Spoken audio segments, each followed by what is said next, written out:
कंसा हिचा 8वा गर्भ तुला मारून टाकील सांगितल्यानंतर त्यानं लगेच तलवार काढली, मारायला धावला. म्हणे हिला आता मारून टाकतो. हिचा गर्भ हीच नाही राहिली तर गर्भ यायचा काय प्रश्न. त्याच्यामुळे त्यानं तलवार उगारली. आणि उगारल्यानंतर वरच्यावर हात झेलला त्याचा. कोणी? वसुदेवानं त्याचा हात झेलला. कारण 7 फेरे घेतल्यानंतर त्यानं वचन दिलं होतं की कोणत्याही परिस्थितीत हिचं काय करेन मी, संरक्षण करेन. त्याच्यातलं ते 7 याच्यातलं एक एक वचन आहे. जे फिरले असतील त्यांनी कधीतरी ती वचनं वाचून घ्या. का आपण नेमकं पत्नी बनवत असताना काय काय वचनं देतो. काही जण फिरणार नाहीत आणि जी फिरल्यात ती परत सुटणार नाहीत. विठ्ठल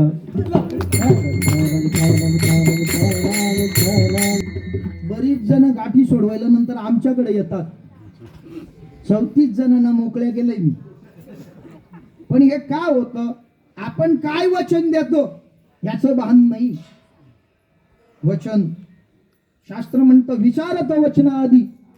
वचन देण्याच्या अगोदर विचार केला पाहिजे. नाहीतर बऱ्याचदा परिस्थिती दशरथासारखी होते. हो बोलायचं का नाही बोलायचं. वसुदेवानं हात वरच्यावर ठेवला. त्यानं सांगितलं हिचा गर्भ मारणार आहे ना तुला 8वा. जे अपत्य होईल ते मारणार आहे. मुलगा मुलगी ते माहिती नाही.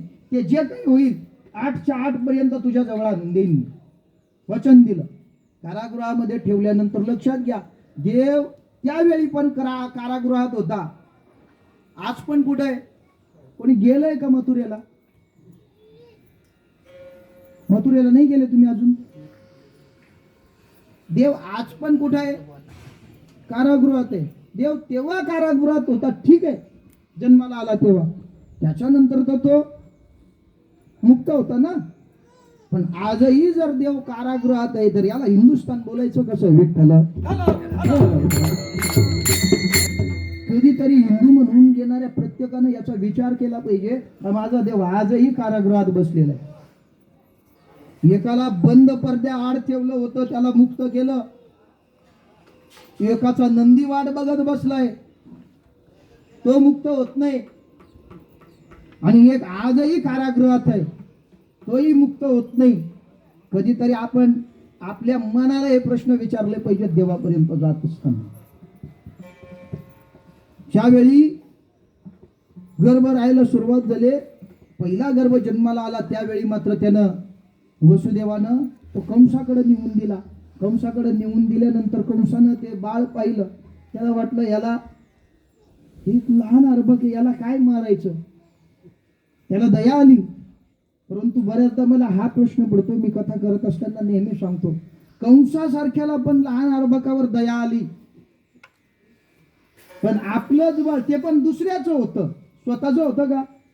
पण आपलंच बाळ जेव्हा काही लोक आपल्या काय म्हणतात स्वतःच्याच गर्भात मारत असतील, ते म्हणजे दैत्य बघायचे असतील तर दुसरे तिसरे बघू नका. कधी अशा लोकांची तोंड बघा, ते कंसापेक्षा खालच्या स्थितीचे आहेत. विठ्ठल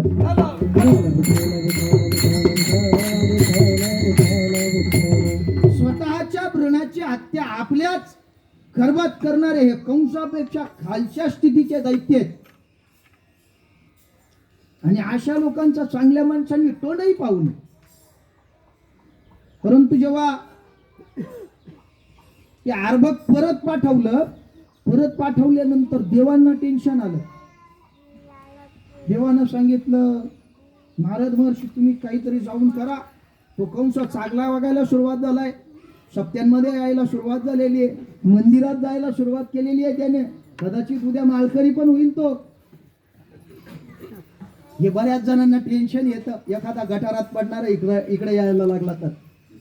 ज्यांना अगोदर बऱ्याच हलटी गाजवलेल्या असतात, तो जर मंदिरात यायला लागला ना, काय सुरुवात केली, देवांना टेन्शन आलं. त्यांनी सांगितलं जा म्हणे बघा, पुण्य सारावया भेटे देवर्षी कधी बालकाशी मारू नको. हे देवांचं नेहमीच नाटक आहे. म्हणजे हे आताच केलेलं होतं असं नाही. अगोदरच्या युगामध्ये जेव्हा रामाचा राज्याभिषेक होणार होता, त्यांनी जाऊन सरस्वती मातेला विनंती केली का म्हणे तू मंथरेच्या आणि कैकईच्या जिवेवर जाऊन विराजमान हो आणि त्यांना अशी अशी मागणी करायला त्यांची बुद्धी फिरव. आणि त्याच्यामुळं मंथरा आणि कैकई ह्या विचित्र वागतात. आणि मग वनवासाला कोणाला जावं लागतं? रामरायाला. हे खरं तर सगळं देवांचं केलेलं आहे. दोष काही फक्त दैत्यांचा आहे असं नाही. म्हणून नको लगेच कंस त्याच्यापर्यंत गेला.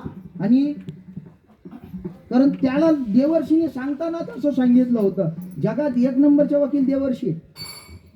त्यांनी सांगितलं म्हणे तुला 8वा मारणार आहे, बरोबर आहे ना? खालून का वरून?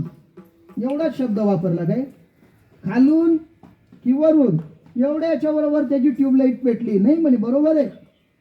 यांनी जर काय म्हणतात ते लसावी आणि मसावी तिकडनं जर इकडनं सुरुवात केली ना इकडनं मग ते प्रॉब्लेम होईल ना. त्याच्यामुळे त्यानं घेतला आणि अशी 6 बालकं मारली. 7व्या गर्भाच्या वेळी 3 महिन्यानंतर तो गर्भ कुठं ट्रान्सफर झाला? रोहिणीच्या याच्यात. एकानं मला सांगितलं म्हणे हे कसं पॉसिबल आहे? एक गर्भ पहिल्यांदा एका आईच्या याच्यात, नंतर तो मिसकॅरेज झाला असं बोलायला पाहिजे ना. बरोबर आहे ना? शब्द बरोबर आहे ना माझा? मिसकॅरेज झालं. परंतु नाही, तुम्ही सांगता बलराम पण तिचाच मुलगा आहे, हे कसं पॉसिबल आहे? माझं उत्तर साधं सोपं होतं. सरोगेसी नावाची एक टेक्नॉलॉजी आहे. आणि या सरोगेसी नावाच्या टेक्नॉलॉजीमध्ये पहिल्यांदा एखादा गर्भ 3 महिने एखाद्या आईच्या गर्भात राहतो, मूळ आईच्या गर्भात. आणि त्याच्यानंतर त्या आईला त्या बाळाला जन्म द्यायचा असेल, परंतु तो तिच्या गर्भातून न देता दुसऱ्या आईच्या गर्भात हे करायचा असेल, तर तेव्हा तो गर्भ 3 महिन्यानंतरच का? कारण 3 महिन्यापर्यंत जे गर्भ आहे त्याच्या मेंदूची, हृदयाची आणि इतर जे काय म्हणतात जे इम्पॉर्टंट अवयव आहेत यांची परिपूर्ण वाढ झालेली असते. आणि त्याच्यामुळं 3 महिन्यानंतर ते दुसऱ्याकडे ट्रान्सफर करता येतं. म्हणून तो गर्भ रोहिणीच्या उदरात नेला. कुठून? देवकीच्या उदरामधून. आणि पहिली डॉक्टर कोण होती माहिती आहे का? तिचं नाव होतं डॉक्टर माया.